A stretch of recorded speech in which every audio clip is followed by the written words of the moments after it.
podcast to grow with. The clarity is potent. Take a pause in the moment. Breathe deep, let the soul lift. The podcast is to grow with. The clarity is potent. Take a pause in the moment. Breathe deep, let the soul lift. The podcast is to grow with. The clarity is potent.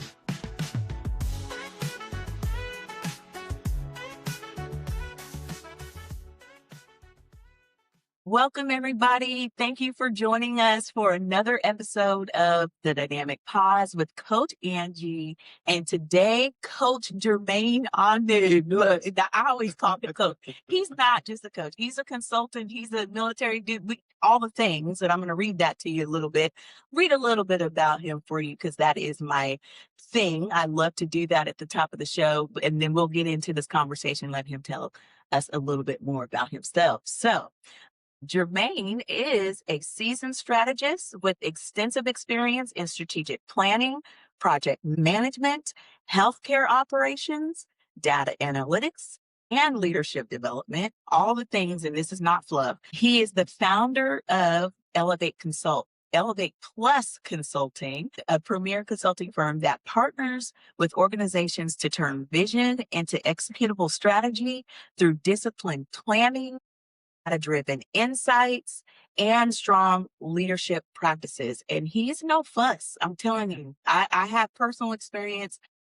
We don't have to go into all that. We probably will a little bit, but just knowing that this is the real deal. And I will skip around a little bit because I want you to hear something else about him. In addition to his consulting work, Jermaine has served honorably in the U.S. Army for over 24 years. He's my brother. Yes. And currently serves as first sergeant. Throughout his military career, he has led and developed soldiers across diverse missions, environments, and levels of responsibility, cultivating a leadership style rooted in accountability, I love it, discipline, and care for people. That's a plus for me. His military service deeply informs his approach to consulting, bringing a mission-focused mindset, operational rigor, and a commitment to developing leaders who can perform under pressure while leading with character. Oh. We need more of that. I love it. Like, can we make 20 of Jermaine, please, and insert them immediately? But no, thank you for coming in. What else you want to tell us about you? I know there's more. Listen, I'm excited to be here with you. Thank you. I'm grateful. I mean, you got I a lot. I got it. You got a lot. I got all at it. Yeah. But there's more because you're a husband. You're a dad. Yeah, I'm a father of 5 children. 28 years now. Married. But all of it is it encompasses servant leadership. It's right? so true. So if that was like a mantra that had to be kind of echoed throughout what I do, who I am, it's all around servant leadership and being the leader that needs to be in the room at the time. That is so true. That's so good. And even while you were saying that, I was thinking about one of your other things that you do is very community focused as well with your brother from college. And you guys are always out there helping and doing something. Yeah, Phi Beta Sigma Fraternity Incorporated. See? I am a fraternity brother. We do a lot of things with the foundation and we give a lot back to primarily students who are looking for scholarship for education because education is extremely important. Oh my gosh, yes.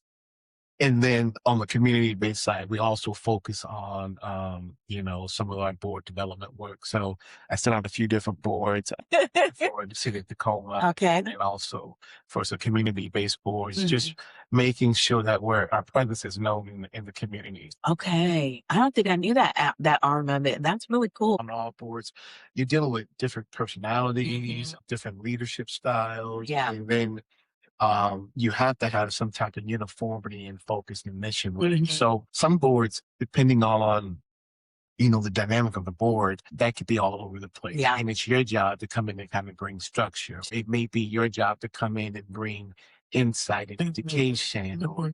So you have to kind of feel what that looks like. Yeah. And it takes a little bit of time, and they're very, they can be taxing at times because it's a commitment. Sure. And what I think what I try to do is I try to go in listening first, Mm-hmm. seeing where the That's gaps so are. smart. Yes. Yes. Really trying to understand what that is and see if what I bring to the table adds value to that Yeah. particular gap. That makes sense. Yeah, because a lot of information may not be good if you're communicating things to people who may not be they may not be available to hear. Yeah. So For varying reasons. yeah, And sometimes because they're taxed too. And if you get too much information, they won't understand is that this piece is going to help you not feel as taxed. right. But you can't hear it sometimes when you're When you Yeah. hate something, right? yeah. And especially with community-based work, because it's driven by a lot of passion at first. Yeah. When you're trying to serve homelessness Mhm. and serve feeding. Yeah, these are big promises. Yeah. People are very passionate about it, so it's a lot of it can be very emotional. Mhm. So then you have to be able to take kind of a step back, Yeah. and then just really figure out what that looks like. Yeah, like I see you, but I'm also listening Yeah. right now to what you're going at. That's a good segue because that whole idea of a lot happening and a lot of passion and a lot of all the things is really the reason why I created the dynamic pause Yeah. coach approach, because people like those people who are presidents of boards and who go in and do boards and, I'm listening to you and we've only been talking for a few minutes and he's listed like 8 jobs. Like, should we ask him if he's Jamaican? But no, just like, but when we're thinking about that, it's real important for me. My whole goal is to create a knowing for highly functional leaders, highly productive leaders, high performing leaders to understand, like, even in all of that, you can give yourself permission to pause. And that whole thing for me looks like not necessarily because I need to quit stuff. That's not what the goal is. It's really to align and fine tune. And because of all that you do and the propensity to do even greater, if you just could clone yourself, go on 2 minutes sleep, you get 4 minutes now if you can go on 2 minutes. But the whole idea is like, hey, what would happen if leaders like yourself or myself would actually just pause? And I had these 3 pillars of pause to breathe, because that little metaphorical stop, which sometimes includes some physical breath work and stuff like that, just in those moments, but I'm talking bigger scale, allows clarity to come to the top. Yeah. Right? Whatever that clarity is, it's not even like you're fishing. It's just, I promise you, if you stop moving for a second, it's coming. Right? So then it's the next pillar is pause to negotiate with what came up. Yeah. Okay. Cause what is this thing I just saw? What is this, perspective? What is this mindset? Whatever it is. And what am I going to do with it? Because we also we don't give ourselves a lot of choices a lot of times because we're going so fast. We're going to choose something, but not because we actually filter it through a decision-making process, because we're just going, and our mind helps us to do that because we've got, what do you call it? Muscle memory.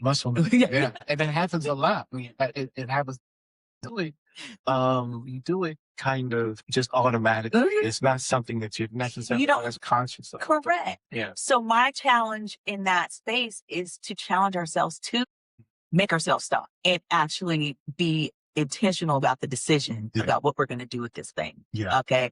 And then from there, and I like to call that little segment like where we do some identity work, because we're either choosing to keep it or we're choosing to let it go. But all of it has to do with who we are, and we're going to filter it through certain things to make that decision. Right. And so then we get past that. And lastly, we pause to innovate. And that's when we're breaking through.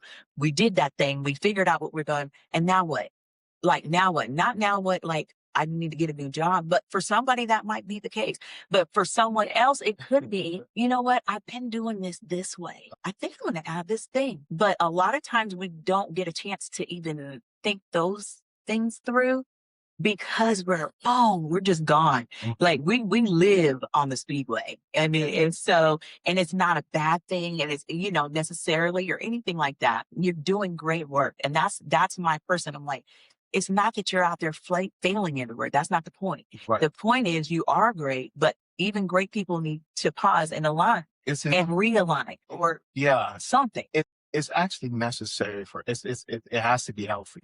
you said a few things that are just was really, I think, eye opening. One is around clarity, right? So because life is always happening, right? And if you're in any type of leadership position, someone's either pulling from you or depositing into you. And usually it's they need something from you. And that's not a bad thing. Right. That's just what the nature of the role is. And leadership requires for you to be healthy, though. Yeah. And sometimes we don't, that pause that you're talking about, when people don't have that in their life or in their regimen, Yes. then the challenge is that they become unhealthy. So yeah, so I think and it brings so much clarity. So when you have the clarity exists, and then you have to figure out, okay, based on that clarity, now, like you said, the negotiation piece, now what do we realize that we're going to pick up, and what things are we going to put down? Yeah. And then how, and the last part is the execution. How are we going to create some synergy with the information and then execute on that so that we can be diligent, and you know this about me. I'm Christ-centered. Yes. So part of my pausing is fasting. Oh, good. Okay. When I really need clarity and focus. Yeah. And trying to understand where I am and where I need to be at and where God wants me to be at, as it relates to all across my leadership role. So I will take that time and take myself on a fast, right? And really seek and try to understand, okay, what do I need to be doing? Where do I need to be at? In the process of doing that, I'm journaling. I'm journaling. Yes. And I'm scripture reading. And I've been very intentional about it, because at the end of that, said fast, that I'm hoping to receive some information and to be and to have more alignment. That's so good. Because that's ultimately what you need is alignment. Yeah. And so that's one method I love use to pause. That's awesome. You got hitting me on that. I love it. But no, it literally naturally, and I wanted to share that with you. I try to mention it each time I meet with someone, because it's just a refresher. And every time I say it deepens, because I just don't think that people understand they need it. When you are good at what you do and you are a success in whoever's eyes success is, when you're riding that train, you think you're already doing it. You see what I'm saying? So if your lack of alignment is part of the picture, that's just what happens. If you're going to do life like this, if you're going to get it done. And so it's just an encouragement. And I love to kind of preface that before we get into some of the questions too. So when I'm saying stuff like pause this, pause that, it gives an idea of what I'm thinking in my head. So let's start off with this one. What was the pivotal moment that led you to launch Elevate Plus Consulting? Man, it's a great question. I've been in corporate for quite some time. And if you're ever in corporate, you realize that you might have a lot of ideas that are either implemented or and you wonder, it's like, I think I could do this better, right? That's one piece of it. The second piece of it is that because I'm Christ focused and centered, I wanted to kind of communicate to not only myself but the world that business is biblical, right? And I'm not talking about like the prosperity gospel and things like that. Like business is biblical, and business is necessary, and righteous business is biblical. Yeah. There's a way to do things in a way that is healthy, spiritually sound, foundationally, that it works foundation, and we don't have to reinvent the wheel. I look at some of the biblical stories like Noah and the ark, and people say, well, how do you relate that to I was about to say, tell us what you get out of it. And I said, we recognize that in that story that God gave Noah a plan. Okay. And he gave him instructions to build that plan a certain way, right? But if and we know about the flood and all these things, but what Noah built through God's guidance and leadership and development carried not only him but his whole family and his lineage, right? So I liken that into business that the Bible says that before you do anything, first sit down and count the costs, Yeah. right? Yeah. And the reason why it says that is so that you are able to complete it, so that you can finish So it. you don't get caught up. So because you know the storms are going to come. So in Noah, in with that story of the ark, we realized that they at that particular time they never had a storm, Right. so they didn't know what that even looked like, right? But through alignment and God's leadership, he informed them that the storm was actually coming, Yeah. and that there was going to be some time now. Now, here's what you get out of that story: that sometimes what you build, people won't understand. They won't understand. That's the first piece, Yes. right? And you have to be so committed to the cause that you can't worry about naysayers and people understand. That's the first thing I got. That's so good. Y'all better be writing this down. The second thing I got out of it was is that you have to go into something. This is why I talk about strategy and strategic planning, right? There were things had to, in the scriptures, and I encourage everybody go back and read it from a different lens. Yes. It was a way that things were supposed to be built. Certain things that was supposed to adhere the wood to, and so you have to have a strategy. You have to have a business plan. You have to have a way of building what you're trying to accomplish. Right now, you got people who are going to be naysayers. Yeah. You got to have a strategy, and then you have to have a team. Yeah. Right. Yeah. You got to have a team to be able to figure out how to help you accomplish that. And that team may be a temporary team. Sure. It may not always be permanent, but it has to be a team. Right? Yeah. But if you do it in the right way, what you build will not only feed you and your household, but it will help someone else. So we recognize that Noah's children, right? Now his seed was blessed, right? Yeah. But his children had as well. Of course. Yeah. Right. So those families were recipients of what that leadership looked like. Yeah. And that's what leadership is. You have to be able to see, okay, what's the vision? Where do we want to go? What are we trying to do? What are we trying to build? Why are we doing it? Yes, it's so true. And you don't get a lot of why options to at least like navigate it, that incorporate. It's usually like, let's just go, we want to go here. We want to hit this thing. But I'm saying like, there's not a lot of time is spent in the why. Like you get a briefing. Here's what we're doing. Yeah. Yeah. Especially in the military side of the house. Yeah. And depending on where your range structure at, you may not get the full. It's so right. True. But you have to, and that's where trust has to come in. Imagine Noah's children saying that we don't want to help you build. Right. We don't see what you see. You're talking about a storm thing. Like, what is that? Yeah. So why are we working hard like this every day? Every day. Yeah. Or imagine that the children, so he had to be a good enough leader. Yeah. To be able to communicate the vision. Yes. Because everyone won't be able to. Yeah. Right. Yeah. But if they trust you, and I look at that angle, not only for Elevate Plus Consulting, but when we're doing like organizational development and those type of things. Sure. But also on the military and the family side too, because everyone, as a first sergeant of the unit, everybody don't get to see the vision. That's true. Right? All they know is that we have to accomplish a certain task and we have to execute. Right? But I have to win. I have to have influence to win the trust of my soldiers. Yes. Right? Because I'm accountable to them as they're accountable to me. And no one's bigger than the program. Right. So that was just a small story that I keep in my mental because I like that. I think that business is biblical. Yeah. I believe it to be true. I believe that it's a way for us to not only take care of ourselves, but to help others. And I think that in order to have good leadership, you have to be a servant leader. Point blank. That's what it is. Let's talk about when we're thinking positive. Let's think about awareness and reflection. Let's just kind of have that mindset.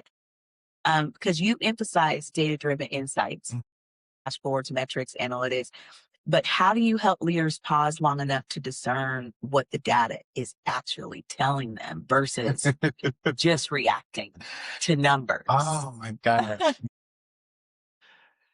You know, I'm glad you asked that question because you have to take that pause before you start reacting. Now, numbers, sometimes leaders don't realize that they need the numbers. Right. Yes. Because the numbers serve a variety of purposes, but they need the numbers. They need to be able to tell the story. The data piece, the inception of the numbers that's coming into the organization, whatever you get all that information. But that piece, once you get it, what do you do with it? Yes. Right? Yes. Sometimes you don't know, is it useful data? Right? With the nonprofit work that we help with, with the data analytics piece. We help them understand that your numbers support the story that you're trying to communicate. Yeah. Right. And so we'll help them build those dashboards. We'll help them create the right metrics, right? KPIs that needs to be implemented. But just because you got the numbers doesn't mean that you have to go action everything right now. Now we have to start looking at, okay, this is why strategy is important. Yeah. Sometimes we underestimate the strategy piece, right? So we got, the numbers gave us information. Yes. Now, what do we do with it? When do we do something with it? How do we do it, right? Then, and how do we have some type of governance of that, of the whole action plan of the thing? Yeah, who's making sure that we said we were going to do this? Yeah. Did we do this? In the military, we have what we call active action reviews, Yes. right? After every assignment, mission, thing that we push forward, once we complete that task or whatever that what comes out, we do an AAR, after action review, and we look at, okay, what did we say we actually wanted to accomplish? Right. What did we actually accomplish? Right. And then the whole purpose of this is to identify gaps. So the pause that you reference for organizations that has to happen is once they get the data, now we take a look at, okay, now you've been armed with information, right? Now you get to decide, okay, how do we plan how to handle this? Right. Now everyone's wearing, like I was just, at the gym earlier, and you got your Apple Watch, your Fitbit, all the information while you're working out. Right? Why are we doing that? It's data. Sure. It's data. Yeah. And why are we tracking that information? And track it so that we can make good decisions. Good decision. Yeah. But if you don't have the data, you're making decisions blindly. Right? So, that's so good. Your faith. So your work is grounded in the biblical principles. You shared some of that with us. How does your faith inform you when and how to pause, like to be still and know? Man, the scripture teaches us that we have to be anxious for nothing. Oh, yeah. Right? No. Now, let me tell you something. Just because it says it doesn't mean that it's all right. Yes. We get it right. Yeah. You know what I mean? So I say that because that's the foundation piece. That's the governance piece for me, right? So I know what it says, right? Yeah. And then when I'm studying, I'm trying to just figure out how to not to be anxious for anything, right? But it also says, but in everything, prayer and supplication. That's it. Right? Yeah. Make your request known to God. So it tells me one thing: don't do this, and then it says, what you will do. Here's what in order to combat that. Yeah. Here's what you need to do. And so having good counsel. Having that prayer time, knowing when to sit and be still. It talks about.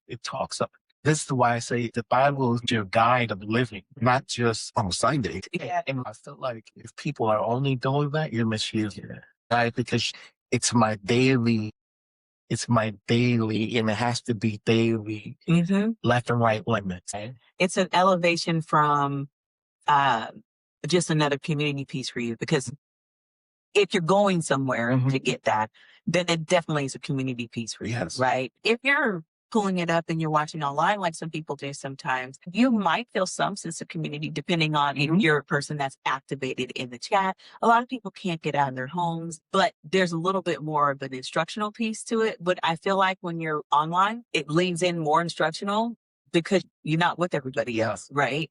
But at the end of the day, you do lean into your community piece a lot. Even when you're hearing a good word, you're sitting, you're like, hey man, whatever the person behind you is doing it too. Yeah. It's like me feel that. You too, and That's a line that that's good. So good. I love that. Okay. Yes, We're gonna get into the pause to negotiate.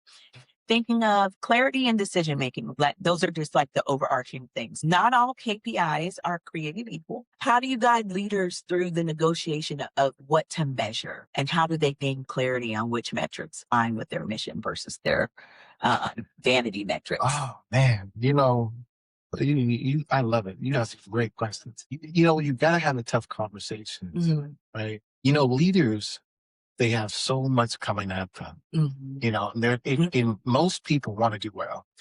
Yeah. Because rarely do you see people who just don't want to do well.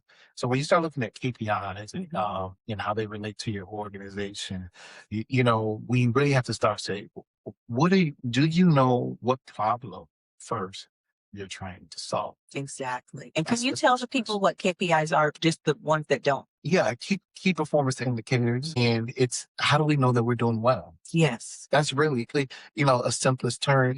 How do we know that we're winning? Yeah. So what you choose to measure matters. It does, because you could be winning to you, but you're not winning necessarily the team, or maybe for your customer base, or whatever the things are, right? And then you have to gauge the leaders in the room to figure out what is your idea of winning. Yes. Because everyone's idea of winning is not the same. That is so good. So when I'm working with leaders, we have to have first a shared understanding. What does that look like? When the organization is successful, what does this mean to you? When the organization is successful, what does your department do? How does that relate to because you may compartmentalize things to just your It's so true. And be like, I had a horrible year last year, and everybody else is celebrating. Everybody else is celebrating, but you might be a stopping point to a bigger goal. Yeah. Right. Yeah. So when we get shared understanding with leaders to understand what does winning look like for you, we can have shared metrics. I love that. That's so good. As a first sergeant, you lead with accountability and care for people. How do you help leaders negotiate the tension between holding people accountable and extending grace? Where's the line? Okay. So, you know what? You want to throw something? This is why I appreciate you so much, because we share this military. Yeah, right? Yeah. And something just recent just came up. My leadership style philosophy is always through grace and truth. That is my, if you want to say mantra, that's what I do. Okay. And that is across all spectrums. I don't deviate from that. And then here's the reason why, because there's going to be times where you need more grace. When you're leading people and people, they need grace, right? So true. And I wish leaders understood that piece first, because I think sometimes we get so into our job and, just the way we get down, the mission, what we're trying to accomplish. And we forget that we need grace. And you know what? I think we forget because we don't always allow for the interaction with the people we need the grace from. Yeah. We ain't gonna let them tell us. I would tell you that there's moments where I have to check myself. It's a natural thing. It was so when I'm leading like for example on the military side, how I lead with grace and truth on the military side is my soldiers have soldiers out of every rank, so I know what the expectations should look like. Now, is everybody meeting expectations? No.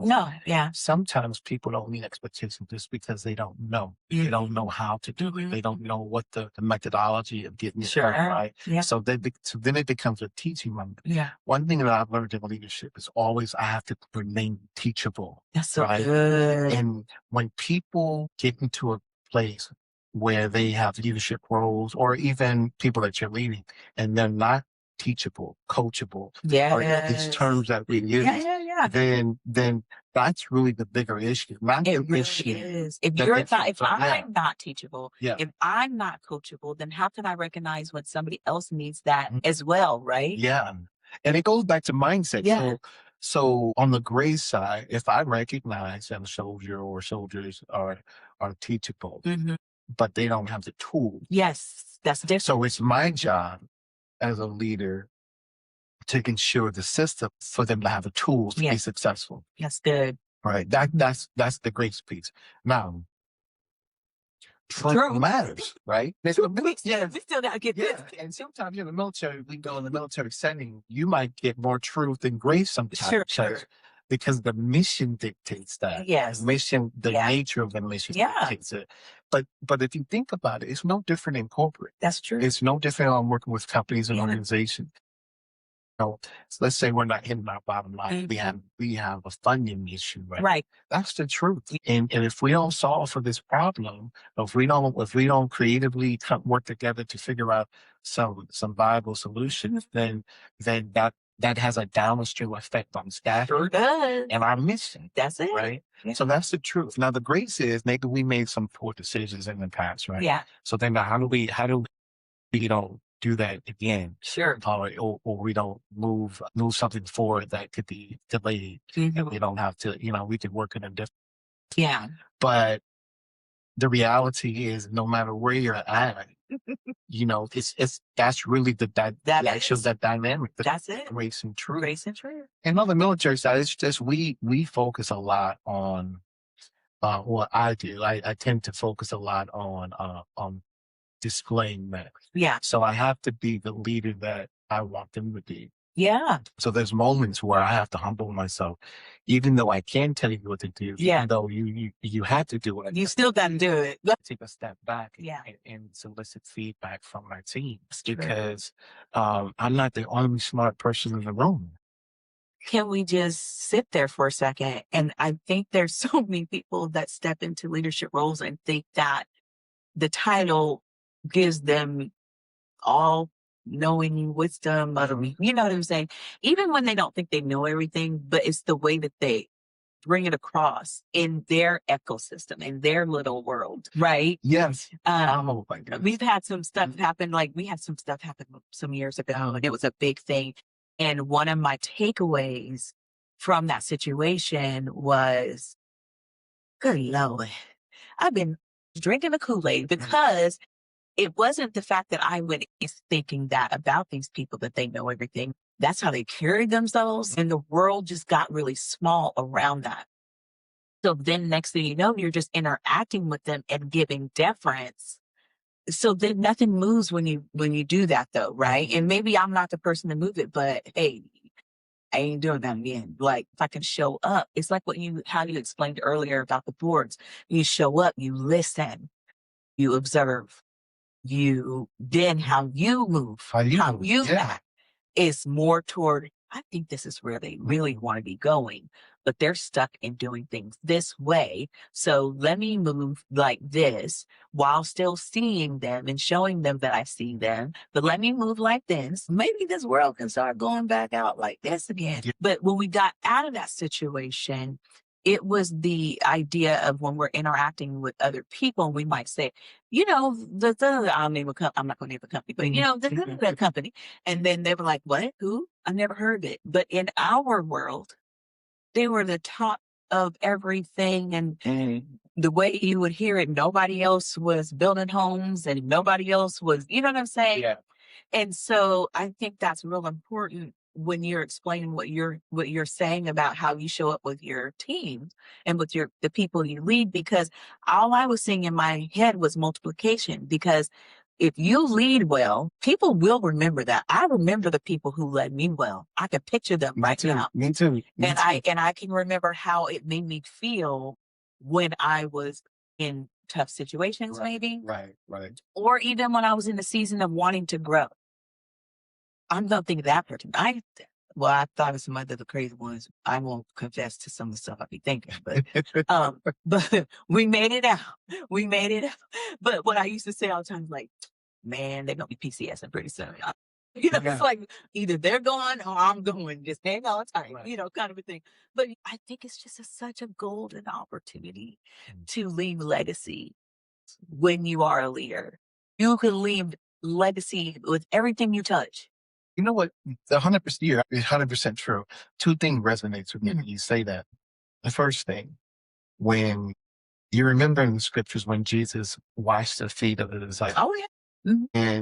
And you remember when he had his team, his disciples, and they were bickering as far as trying to figure out who was going to be great among you, and who was going to be the number one, right? Yeah. And that's you have those team dynamics. It's so true. In Every space, team. right? Yes.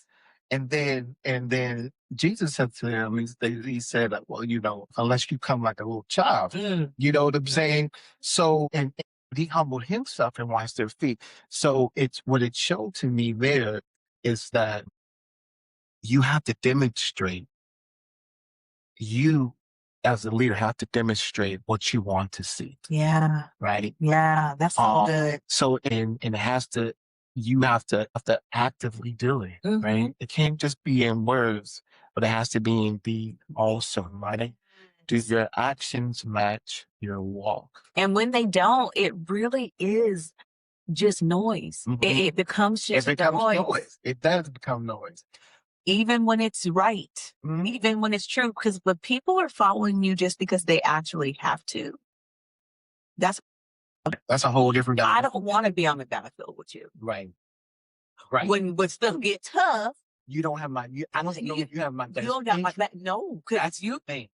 Yes. What is the one thing that the military does with us when we first go in? Is strip away our individualism and make us think as a team. Yeah. Right. Yeah. It's all about. So people who don't do well are those who are fighting to hang on to the individualism for that stage of things, right? Right. Nobody wants to be a clone and a robot. Right. What I'm saying. But that's the methods they use, honestly. That is the method. That's the initial. That's the initial method. Yeah.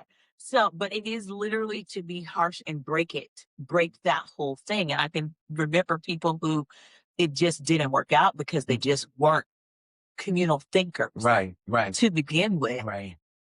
They're trying to teach that, and some people did get taught that, but the ones I didn't want to do business with, the ones don't let nothing pop off because you don't really care about anybody but yourself. So in that moment, you're going to choose yourself no matter what. Right. Leaders have to be thinking that way too. Right. You have a position that has elevated you. I still need you thinking like the team. I still need you considering your team. Yeah. To accomplish the mission. It's your job to make sure it happens. Your job to keep me following that. I'm still my own person. So yeah, I can look back and people do. But for the most part, come on now. Like it's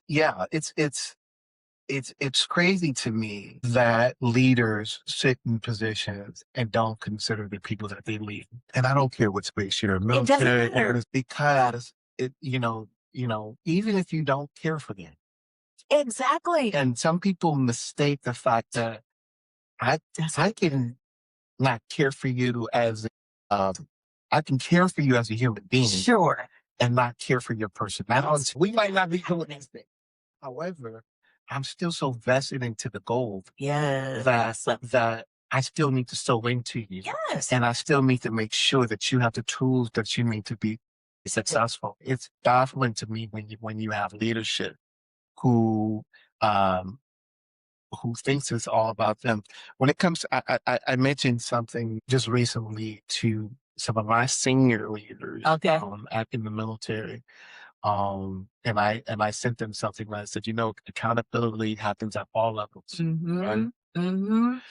All levels. Yes. Just because I'm in charge of this whole company, right, doesn't give me the license to mistreat. Right. It doesn't give me the license to railroad, and it doesn't give me the license to just do whatever I want to do. Right. Because this thing here is actually bigger than it's bigger than me. Right. And if you don't go into a space like that with the heart, I wrote something and I just wrote a new blog that I'm Cool. supposed to be putting out on LinkedIn, Nice. and it's centered around the heart posture of leadership. Mm-hmm. And why that's important. Right. Some people want to lead because they want to be in charge. Mm-hmm. I'm not saying that's a bad thing. Yeah. I'm not saying it's a bad thing. I don't think it should be the main thing. Can't be the main. Yeah, Shouldn't be the main. yeah. I don't think it should be the main thing. But it gets a little skewed sometimes. Yeah. And some people lead because they're natural leaders. There's this book I think I mentioned to you before, 21 Irrefutable Laws of Leadership by John Maxwell. He talks about the leader in the room. In the room may not always be the positional leader. Right. It may not be the person who has the title. It's who has the influence. It's true. So you as a leader have to understand the dynamics of your team. Yeah. And then utilize that team in a way that is going to work for everyone. Man, it's so good. And I just think it's really important. That's why I'm always passionate about it. People miss though. Yeah, they do. But it's so important. Some people. I think that it's approached sometimes as an aside instead of it being like, this is being a leader. Is that piece is a part, you know what I'm saying? I think sometimes it's looked at as a task to do, let me check in, check. And not realizing the goal. And yes, there is a cost. There's for a cost that because you're definitely losing something. Right. Because you're having to let go of that energy. Right. That's an energy management. Right. And so it is a choice and it is big. It's not going to be small. It's only feels smaller with people that you do actually get down with or that has some of your same traits or whatever. Of course, those people are easier to lead because they get how you think automatically. Yep. But being a great leader Right. is when you step into like, how am I leading this person who doesn't think like me? How am I growing that person? How am I laying out opportunity for this person to grow when we don't even look at life the same way usually? And it's still your job your job to provide those opportunities. You don't have to agree with it. You don't. You think about, man, you trigger something. So because I'm gonna go back to when Jesus built his team. It was with his disciples. Yeah. They all had different professions. Yes. Different levels of education. They have different temperaments. Yes. And you gotta, see, this is why I laugh about this because people think reading the Bible and the scriptures it's living. Yeah. And you would think that, okay, well, if Jesus, whatever your stance is on who you think he was or whatnot, I'm not here to debate that. I know who he is for me, right? Yeah. And I know what he is. But you would think that this wise person would get people who were like him in every space to move this mission forward, right? That's not what he did. And he did not do it.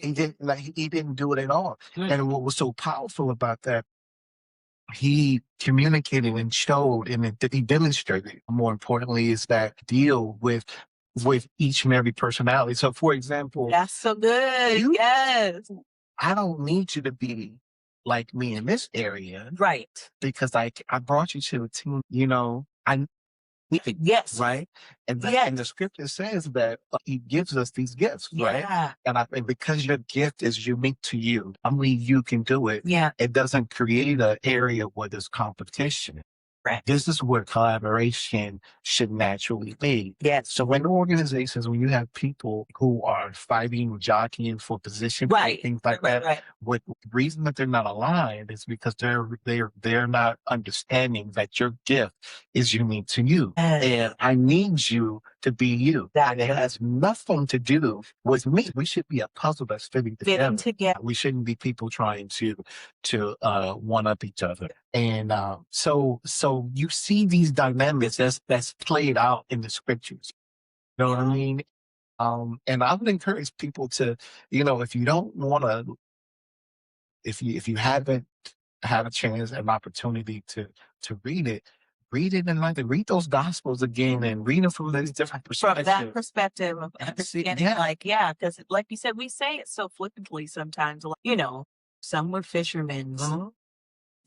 a doctor, Yeah. you know what I'm saying? Like all these different people.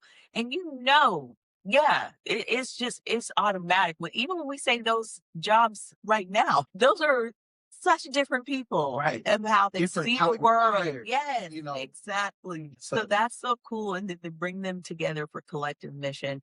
And that's why people be tripping about going to work sometimes, because they don't want to be dealing with that person who's so different from them. But it's just all an opportunity. And if we're thinking of the scale of your people to being leaders, right? I mean, there's a path somewhere, whether that's on your team, whether that's in your organization, whether that's on, in the military, whatever it is, it could be later on down the road, but you're still sowing seeds. If for me, the greatest, thing this great shortage, feel like that also is our most potential for getting out of the craziness we're in is great leaders. I agree.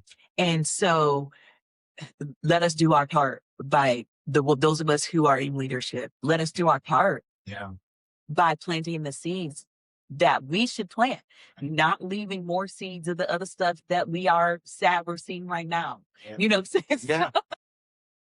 You want to leader, you want to be the leader, first of all, what you actually want to see. And then you want to have some type of succession planning. Please do. The reality is that, I had a conversation this morning around, we were talking about some military stuff that was going on. And, I could retire whenever I want to right now. But they said, well, why do you continue to do what you do, right? Now, anyone could ask that question in any space. Sure. Why still do it, right? And the answer I said was, the reality is that a good leader protects people. Yes. Right? Yeah. And as long as I can be in a position to protect the people that are underneath me, I'm going to stay in that position. Wow. And then I have to have a plan to curate enough leaders That's good. that have the same heart, right? The leadership is heart first and head second. Yeah. And people think it's the other way around. It's nice to be the heart first and head second. And as we begin to just move through life or whatever, you'll figure out people start gravitating to you. When Jesus and his disciples were ministering to people and doing all the, people gravitated. That's true. People just start following they started following them, right? Yeah. And you're going to have people, it's not my job to conform you to who I want you to be as far as your leadership, because your gift is your gift. Yes. Right. So, but it's my job to understand what your gift is, identify it, and maximize that gift so that it's successful for the entire group. But you have to be in alignment with the vision. That's it. Right. And I think that's where our shortfall is right now.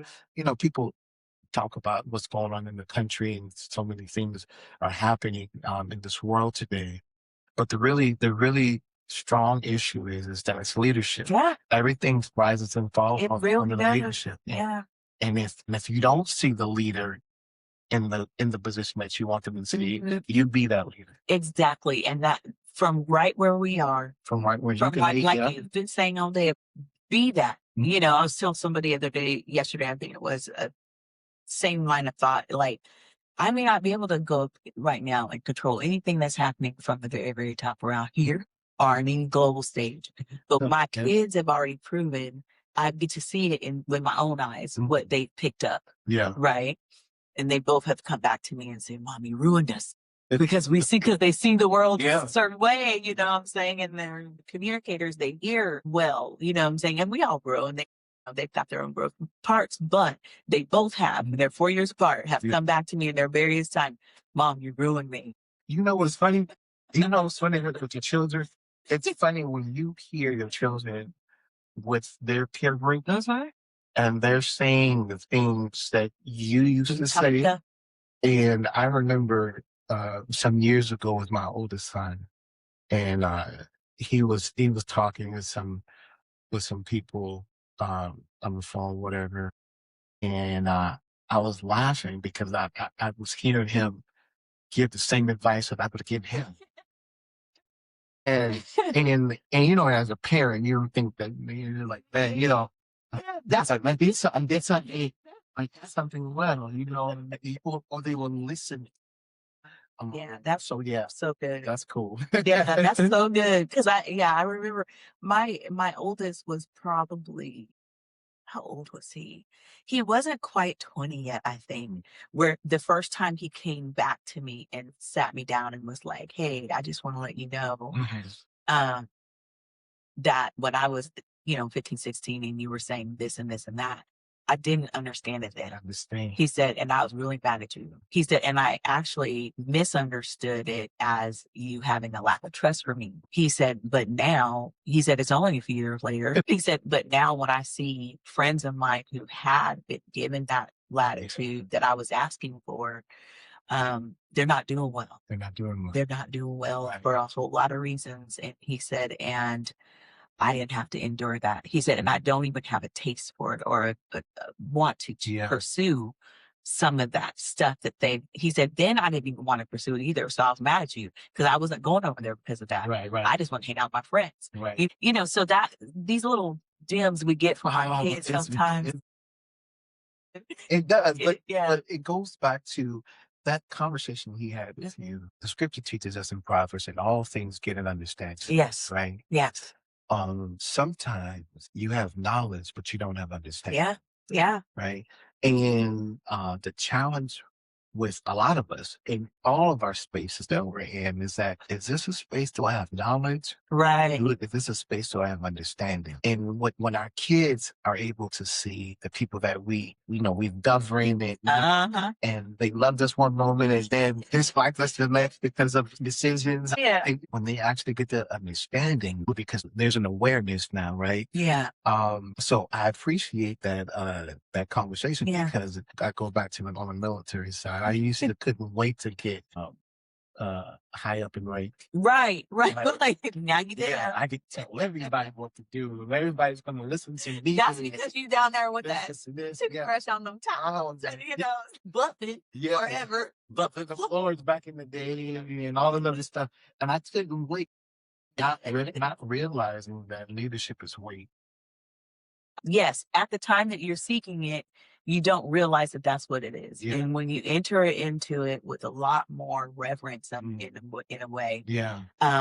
understanding like the bigness of it, and I kind of question sometimes people who that's the first thing they say in conflict is, or conflict is a big word, when they find out something's happening that they didn't want to happen. If the first thing that's off your lips is like, "I didn't try it," Yeah. I don't think you really understand what you're doing. Well, if you have to say it to me, a lot of times. Well, especially because you're saying it at a situational task level, not necessarily an actual challenge of your position. Yeah. You know what I'm saying? You're saying it because the paper didn't get ordered. You know what I mean? Like, what are we doing here? There's levels. And the reality is, so what? So what?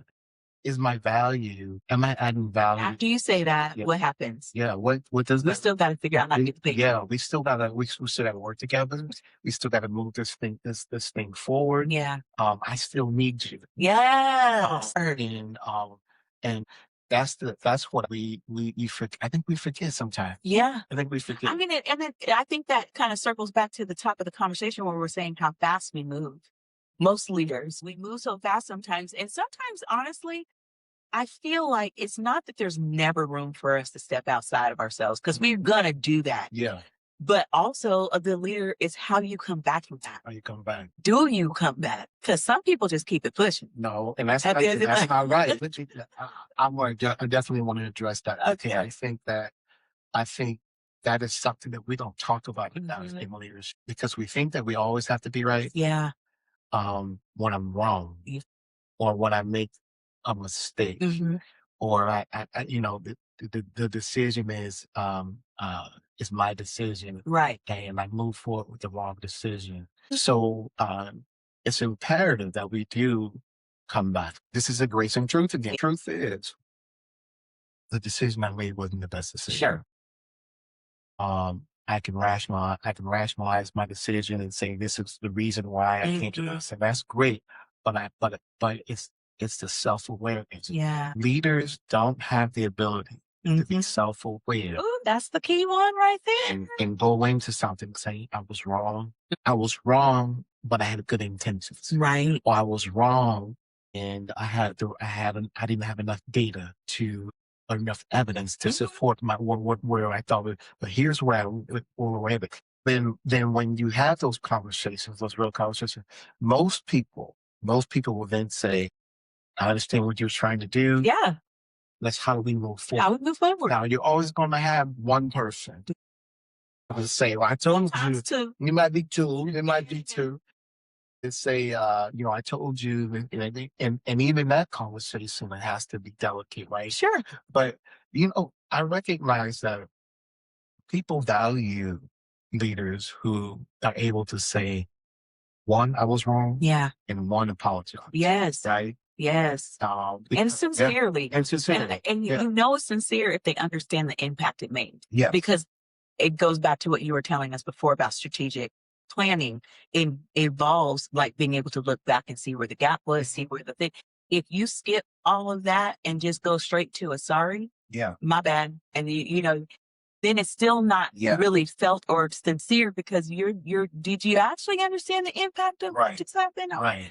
Because for you, it was like an order or a directive, a memo that was it. But over here in this department, that was 5 nights, staying up till midnight, going, whatever. Yeah. You know what I'm saying? Do you understand the impact of this thing? Not that I need you to correct the impact. But did you even see it? Did you you even understand that it took place? Yeah. Because then when you're saying to me, my bad, if I can tell without your words, if you actually understood the impact.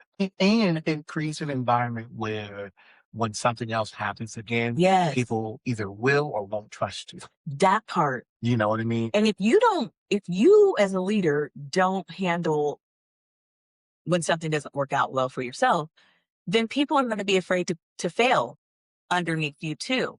And we all know that mistakes happen all the time. Yeah. So if you're living or if you're somewhere and you're not having any mistakes at your company, they're all being hidden.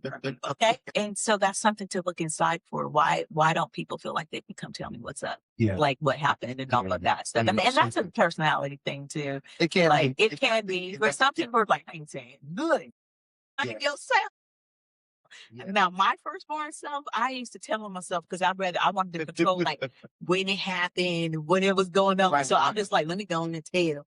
There were things that me and my sister took a pact on. Like we just was like, nah, I ain't saying nothing, kind of thing. But once we were busted, we were busted. But for the most part, I'm like, yeah, I did it. And I took that into my adulthood too. Yeah. And it has saved me some real major butt chewings, like military and out, because I'm like, if they're coming, and I'm like, yeah, that was me, my bad. Yeah. I'm with you. I don't mind conflict. Some people, they're conflict difference, Sure. I don't mind conflict. I think sometimes conflict is necessary and conflict is not always negative. Right. If I've made a mistake, I after I mull over it for a minute, I'm going to probably address it so that it's not this big elephant in the room. Sure. Sure. Also, a person that wants to say, okay, I did this. This is the reason why I moved forward. That's the reflective thing and self-assessment. You just naturally do it. That's another thing that's on muscle memory for you. Yeah. But it's not for other people. Right. And so you have to they'll think about it. And that's hard. Not for other people. It could be really challenging, but people, I think I always say people in that world. Sure. And everybody comes with their own insecurities. Yeah. And that's good. So you kind of have to figure out, okay, why is this individual moving in this direction? And usually it's rooted in some type of insecurity. It's so It could true. be a flaw. They may have a knowledge gap too. That's they true. don't want anyone to know. Or have a lot of knowledge and no understanding. Because like you said, you can know a lot of things. Yeah. But that doesn't mean you understand why it's there and what it's doing. 100%. It's just like knowing that. Which creates insecurities because then you walk around talking the talk, but you don't know what it means. Yep. I've seen people. Like you saying all the words, do you know the meaning? I don't think you know what that means. I'm saying I don't really know what that And means. you spell like Yeah, that? exactly. Oh my gosh, this has been so great. I want to ask you one more question. I think one more, maybe one more. This is for the people. If a high performing leader listening could only make one strategic shift today that would create the greatest impact in their organization, what would you recommend? Let me think about Yeah, that. take some time. If they can make one One shift, strategic shift. strategic shift, and make the greatest impact to the organization. And the size of the organization doesn't, Yeah. not particular. Well, I think if there was something that I would instruct a leader to do is really take inventory, stock of the people first. I like that. I think we have to first start there. Do you know your people? There was something That's in the it. military that we used to push about knowing our soldiers. The reason why they pushed that dynamic was because you know what they want to. So if something came down the pipe, you know who your go-to people are. You know this. Uh, what I would say is that in order to have strategy, you have to first understand where you're going. But even before then, you need to know who's on the team. Who's on the team? Right. What's in your hand? What's in your hand? Yeah. That's another biblical thing, right? Like, yes, what do you have? Because you could be having something that's powerful in your hand Mm-hmm. and then not know how to use it appropriately. Wow. And you bring that up, I have to, I love the biblical stories because alive. Moses ended up instead of I think he struck the rock. Oh yeah. Instead of doing what he told him to do it. And everything that he needed was right there. Right. He first went to talk to Egypt. Moses wasn't an eloquent speaker. Right. And he had a stuttering. Right. Right. So he wanted to bring Aaron. Oh, yeah, that's right. But it's a testament to know you're part of this team. Yeah. And you have the gifting, and if I send you with the message, you don't need anything else. Yeah. Right. And so from a strategist standpoint, you have to first go back to your people. You have to first go back to, do you understand the dynamics of your people? It's true. Your team? Do you know what they're gifted in? Right. Mm-hmm. And do they all know where we're going? For example, I'll use this analogy. We get on a plane. We all have different seats. It's the responsibility of the pilot to get us up in the air and get us from point A to point B. The flight attendants and the crew staff, they're taking care while we're taking you from point A to point B. Mm-hmm. They're taking care of what your immediate needs are to make sure that you get there safely. Everybody who's sitting on the seat are not first class. That's true. So everybody doesn't have the same lens. Right. Right. Nor do everybody get taken care of the same way. Yeah. So as a leader, you need to figure out who's on your plane that go through the manifest. Yes. They ensure that manifest is accurate, right? Yeah. They get so detailed in understanding of where people are sitting at. And we think it's because they're trying to control just the seats, whatever.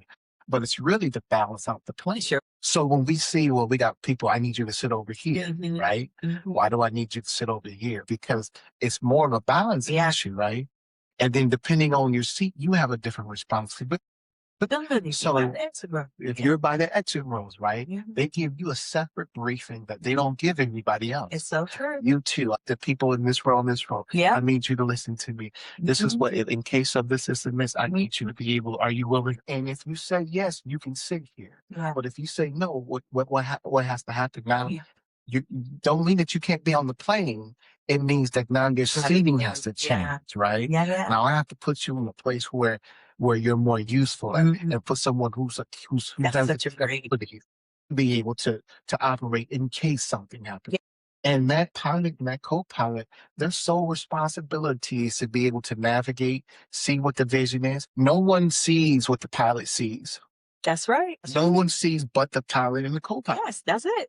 Right? Wow. And then they get to be able to see, okay, are we getting ready to come into some weather? Right. And then when the And they're weather making comes, and then announcements. make an announcement. Yeah. So as a leader, you have to be able to communicate. You have to be able to have vision. Yeah. You have to be able to trust your team in the back, taking care of your people. Build trust. Yes. Because your confidence down when we hit that turtle. 100%. Sorry, folks. You know. You know what?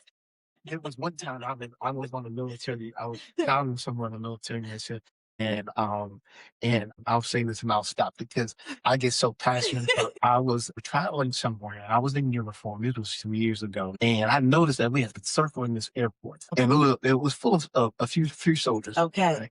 And I'm wondering, like, why do we keep circling this airport? Yeah. So one of the other soldiers, and I was a young soldier at the time. So they said, "You notice that we keep circling?" I was like, "Yeah."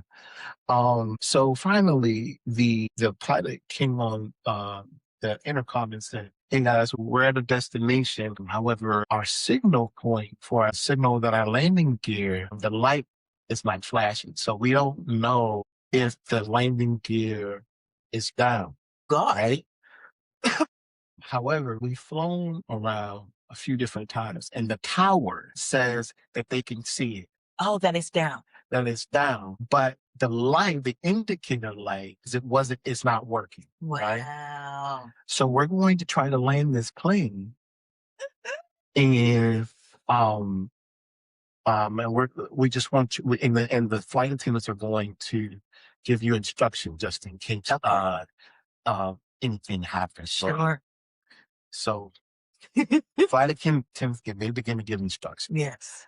I'm like, okay, well, here's two things that are going to happen, right? Either it's down and it's working, yes, and we're going to be fine, or it's not down and it's not working. As soon as we hit this, it's going to be a problem, right? Either way, I have no control. Nothing you can do, right? Yeah. And so in those moments, I thought about a lot of different things, and the lights start, lighting up and stuff. How to get out? So we begin to decline, and as we begin to decline, the pilot came. We got close to the runway, and the pilot came on board. Just a calm noise says, "Brace for impact." Yeah, and yeah. And you don't hear brace for impact ever unless there's and as you know, I'm here, but I recognize in those moments that and I think I'll end it with this. I recognize in those moments that you have, as a leader and as a person who's being led, or whatever, you have to really understand what your role is. It's so true. The calmness of that pilot to be able to say brace for him, right? Knowing the positions that were going on was interesting to me. Very I was very it stood out. The second thing was the calmness of the flight attendant. Sure. Right? Mm-hmm. They understood that their role was our safety. Yeah. Right. Second, the vision and the utensils not the utensils, but the vision that the pilots had, and also their instruments, instruments in their panel. Sometimes, as a leader, everything is not going to work. He's dropping jet. How do you respond in moments of difficulty is important. Not only is it important for you, but it's important for the people who's sitting behind you. That's it. Right? That's it. Although they were so calm in delivering that message, it felt that was a demonstration of great leadership. It really was. And then the tower representation for me is my alignment with Christ. Yeah. Right? Because what they said was the tower can see. We flew by the tower. And they had to believe that we're not. And they had to believe that we're not.